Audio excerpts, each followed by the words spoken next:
Nagsisimula ang pelikula sa isang eksena na nagtatampok kay Billy Grant, isang loyal at may karanasan na pulis.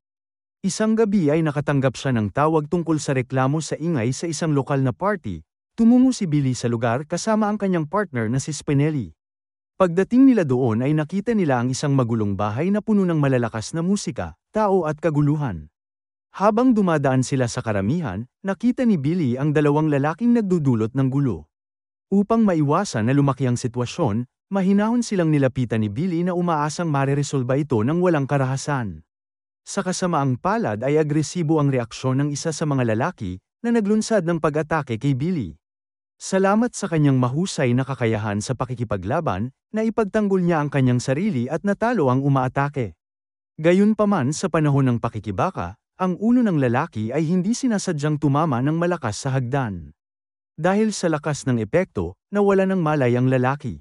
Ang pangalawang lalaki na nakasaksi sa pangyayari ay kinabahan. Siya ay sumigaw sa galit at inakusahan si Billy ng pagpatay sa kanyang kapatid at tinawag siyang isang mamamatay tao. Si Spinelli ay nagmamadaling pumunta sa pinangyarihan at mabilis na inaresto ang natitirang lalaki. Samantala, desperado na sinubukan ni Billy na buhayin ang umatake ngunit huli na dahil patay na ito.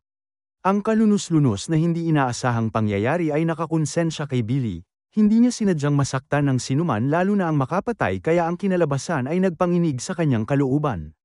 Sa kabila ng aksidente ay nakukonsensya si Billy sa pagkamatay ng lalaki, ang insidente ay pinagmumultuhan siya ng malalim at pagkatapos ng mahabang pag-iisip ay nagpasya siyang magbitiw bilang pulis.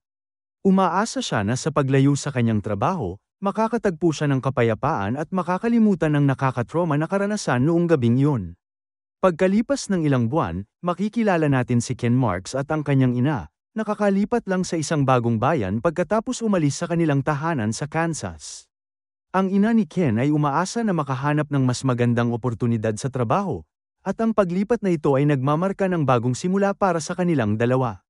Para kay Ken, nangangahulugan din ito ng pagsisimula ng kanyang unang taon sa senior high school sa isang bagong kapaligiran, kung saan wala siyang kakilala. Bagamat nasa sabik sa pagbabago, kinakabahan din siyang makibagay at makipagkaibigan. Sa unang araw niya sa bagong paaralan, mabilis na nauwi sa kahihiyan ang pagiging nerbyoso ni Ken. Pakiramdam niya ay wala siya sa tamang lugar at hindi mapakali, hindi sigurado kung paano makikihalubilo sa kanyang mga bagong kaklase. Sa kabila ng kanyang nararamdaman, medyo lumakas ang loob ni Ken nang mapansin niya ang isang dalaga na nagngangalang Julie sa isa sa kanyang mga klase. Nakuha niya agad ang atensyon nito at humihiling na sana ay mas makilala pa niya ito. Sa tanghali ay nagkaroon ng bagong kaibigan si Ken, si Mike na nagbabala sa kanya na layuan si Julie at nagpayo na maaaring maging komplikado ang mga bagay kung susubukan niyang lumapit sa kanya. Hindi lubos na naiintindihan ni Ken kung bakit, ngunit determinado siyang kausapin pa rin si Julie. Nang maglaon sa araw na yun, bumisita si Ken sa silid-aklatan at nakipag-usap kay Julie. Saglit silang nag-uusap, ngunit naputol ang kanilang pag-uugnayan nang makita silang magkasama ni Tom na bully ng paaralan at ang nobyo ni Julie. Mabilis na hinarap ni Tom si Ken, na hinihiling na malaman kung bakit niya kinakausap ang kanyang kasintahan. Nakakatakot ang ugali at pagiging agresibo ni Tom na iniinsulto si Ken.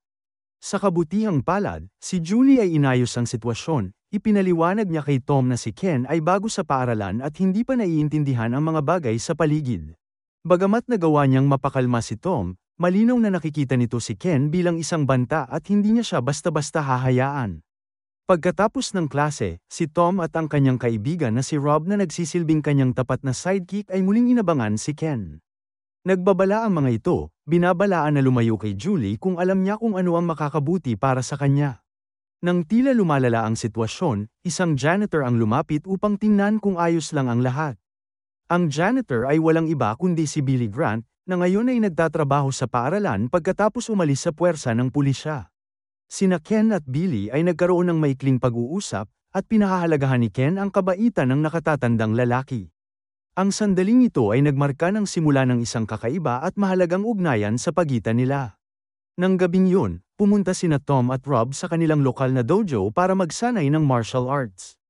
Ang dojo na ito ay pinamamahalaan ni Lee, ang nakatatandang kapatid ng lalaking namatay na aksidenteng napatay ni Billy. Si Lee ay isang walang awa na manlalaban at naghihintay ng pagkakataon upang makaganti kay Billy. Pagdating doon ni Tom ay nakita niya si Kate, ang bihasa at nakakatakot na alip-oras ni Lee. Malalaman natin na isang matinding pinuno si Lee at sa isang sesyon ng pagsasanay, ipinakita niya ang kanyang mga kasanayan sa pakikipaglaban sa pamamagitan ng walang kahirap-hirap na pagpapabagsak sa isang estudyante. Kinabukasan sa paaralan, hinanap ni Julie si Ken para humingi ng tawad sa nangyari noong nakaraang araw. Naiintindihan niya na sinusubukan lang nitong maging palakaibigan at hindi gustong magkaroon ng gulo gayunpaman, bago nila matapos ang kanilang pag-uusap ay nakita silang muli na nag-uusap ni Tom dahilan para ito ay magalit. Natahimik lang siya nang namagitan si Rob at Gina na magkasintahan, ang selos at pagiging mapang-angkin ni Tom ay malinaw dahil nakikita niya si Ken bilang isang karibal. Kinalaunan sa araw na yon, natagpuan ni Tom at Rob si Ken na mag-isa sa silid-aklatan. Sinimulan nila siyang habulin sa paligid ng paaralan at sa huli ay na-corner sa gym. Nang malapit nang maging marahas ang mga bagay ay muling nagpakita si Billy, na lumapit upang protektahan si Ken. Sa pagkakataong ito, mas naging matigas si Billy na nililinaw na hindi niya hahayaang ipagpatuloy nina Tom at Rob ang kanilang pambubuli. Umalis sina Tom at Rob na napahiya at galit na galit, samantalang nagpapasalamat naman si Ken sa tulong ni Billy. Pagkatapos ng insidente, nagsimulang kumalat ang mga alingaw-ngaw sa buong paaralan. Naniniwala ang ilang estudyante na lumaban si Ken kina Tom at Rob at nagawa niya silang takutin. Dahil sa tsismis na ito ay hindi mapalagay si Ken, dahil alam niyang si Billy ang may gawa nito at hindi siya. Sinubukan ni Ken na ipaliwanag ang totoo kay Mike, ngunit tila walang lubos na nakauunawa. Ang sitwasyon ay ginawang balisa si Ken, nag-aalala tungkol sa kung ano ang mangyayari kung magpasya si Tom na gumanti. Nang gabing yun sa dojo, si Tom na nakakaramdam ng sobrang galit ay nagpasya na ilabas ang kanyang pagkadismaya kay Rob sa pamamagitan ng isang sparring, ngunit ang kanyang pag-atake ay hindi makontrol. Napansin ni Kate ang mga sugat sa mukha ni Tom dahil kay Billy, at nagpasya siyang iulat ito kay Lee. Galit na galit si Lee nang marinig niyang nabigo si Tom na ipakita ang kanyang pangingibabaw. Pisikal niyang sinaway si Tom at binalaan siya na kailangan niyang pangasiwaan ang mga bagay ng maayos kung hindi ay haharapin niya ang mga malubhang kahihinatnan. Kinabukasan sa paaralan, ang tensyon ay lalong tumaas kaysa dati. Sa tanghalian ay muling hinarap ni Tom si Ken, sa pagkakataong ito ay mas agresibo na siya. Nang marinig ang mga usap-usapan na si Ken ang nakakatanggap ng mga resulta para sa pakikipaglaban sa kanya, sinubukan ni Ken na magpaliwanag ngunit tumanggi si Tom na makinig. Binugbog niya si Ken gamit ang kanyang kakayahan sa martial arts para ipahiya siya sa harap ng lahat. Si Ken ay naiwan na puno ng pinsala at nasaktan, kapwa pisikal at emosyonal. Si Mike na nakakita ng mga pinsala ni Ken ay nagmamadaling hinanap si Billy. Nang malaman ni Billy ang pambubuli na dinaranas ni Ken ay nagulat siya at nag-alala. Sa isang sandali ng panghihina, ipinagtapat ni Ken kay Billy na hindi niya gustong lumipat sa bayang ito. Pakiramdam niya ay hindi siya nababagay doon, walang kapangyarihan, at nahihiya din siya sa kanyang sitwasyon. Matiyag ang nakikinig si Billy at kinikilala niya ang sakit at pagkabigo na nararamdaman ni Ken. Sa kagustuhang tumulong, nag-alok si Billy na tuturuan niya si Ken kung paano ipagtanggol ang sarili. Nang hapon na yon, sinimula ni Billy na turuan si Ken. Sa halip na dumiretso sa martial arts, nagsimula si Billy sa pamamagitan ng pagpapagawa kay Ken ng mga simpleng gawain sa paglilinis sa paligid ng paaralan, tulad ng paglilinis ng mga palikuran at pagtatapon ng basura. Sa una ay hindi maintindihan ni Ken kung bakit niya ito pinapagawa sa kanya, ngunit ipinaliwanag ni Billy na ang mga gawaing ito ay tungkol sa disiplina, pagtuon, at pagbuo ng panloob na lakas. Dahan-dahan na lumipat sila sa higit pang pisikal na pagsasanay, kung saan itinuro ni Billy kay Ken ang mga pangunahing kaalaman sa pagtatanggol sa sarili. Sa kabuuan ng kanilang mga sesyon ng pagsasanay, si Ken ay nagsimulang lumakas sa mental at pisikal. Samantala, bumungad si Ken kay Julie, na sinasabi sa kanya kung gaano niya kagusto na maging kaibigan siya, ngunit siya ay natatakot lamang sa mga kahihinatnan. Inamin niya na ang pambubuli ni Tom ay nagpapahina sa kanya, at ayaw niya siyang idamay sa kaguluhan na ito. Nakinig si Julie at sinubukan siyang kausapin ngunit ang banta ni Tom at ng kanyang mga kasama ay hindi pa rin niya makalimutan. Isang gabi pagkatapos ng matinding sesyon ng pagsasanay, nagkaharap sina Ken at Tom na sabik na gumawa ng isa pang laban.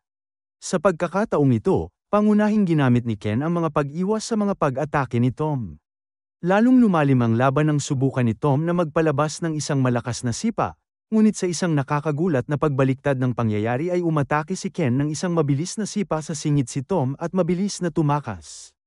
Habang tumatakbo siya palayo ay nakasalubong niya si Kate, na nagpumilit na sumakay siya sa kanyang sasakyan. Dinala niya siya sa dojo at doon ay nalaman ni Ken na isang pagpapanggap lang ang dojo para sa isang ilegal na kompetisyon ng martial arts.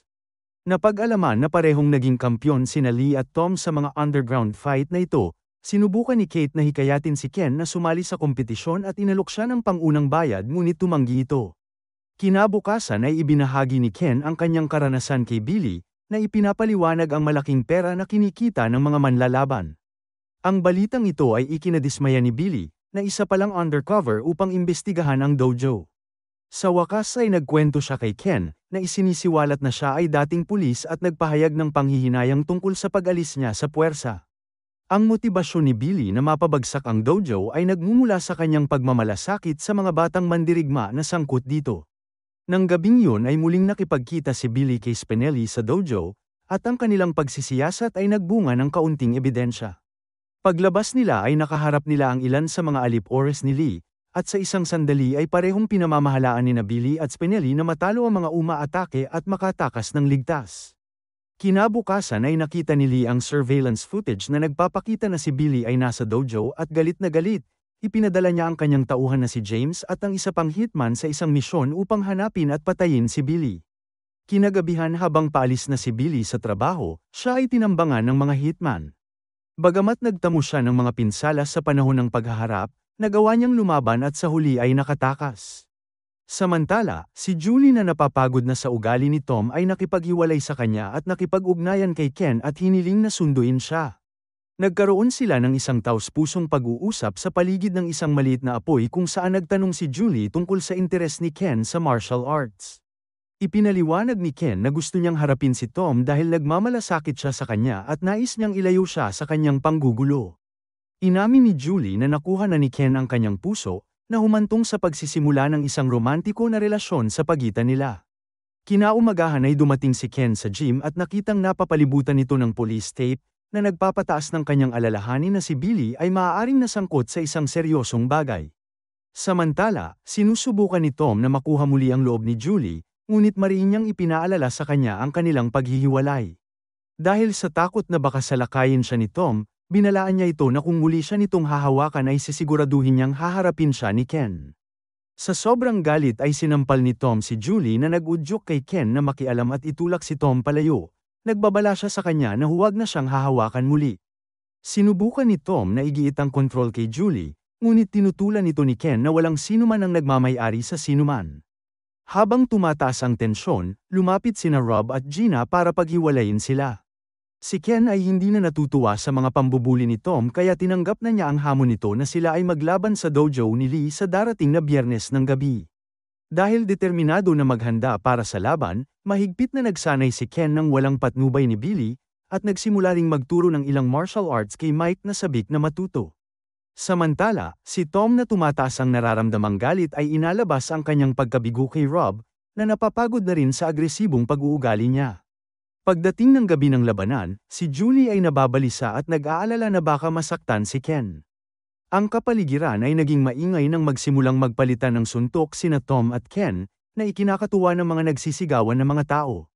Noong una ay si Tom ang nangunguna sa laban na labis na ikinatuwa ni Lee, gayunpaman, nang mukhang matatalo na ni Tom si Ken, nakita ni Ken sina Mike at Julie sa madla. Nagbigay ito sa kanya ng determinasyon, at nagkaroon ng panibagong enerhiya.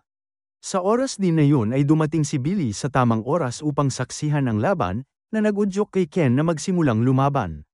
Habang sinisimula ni Ken na iwasan ang mga pag-atake ni Tom at kontrolin ang kanyang sarili, sa wakas ay nagtagumpay siya gamit ang isang kamanghamanghang umiikot na sipa na nagpabagsak kay Tom. Gayunpaman, ang tagumpay ay panandalian lang dahil sa sobrang galit ay inilabas ni Lee ang kanyang pagkadismaya kay Tom na nagdulot ng malupit na suntok. Sinubukan ni Ken na makialam, ngunit hindi niya napigilan si Lee. Sa sandaling yun ay lumapit si Billy, na lumikha ng showdown sa pagitan nila ni Lee. Ang dalawa ay nasangkot sa isang matinding laban, katabi si Tom na ngayon ay nakakagulat na sumusuporta na kay Billy. Gumamit si Lee ng mga ilegal na pamamaraan katulad ng pagpalo at pagsakal kay Billy gamit ang belt. Gayunpaman, mabangis na lumaban si Billy na nagpahayag na hindi na niya papayagan ang sinuman na manakit sa mga bata. Isinagawa niya ang jump spin ng kick na itinuro niya kay Ken, na tumalo kay Lee. Pagdating ng mga pulis sa pinangyarihan ay tinangka ni Kate na tumakas, ngunit pinigilan siya ni Mike.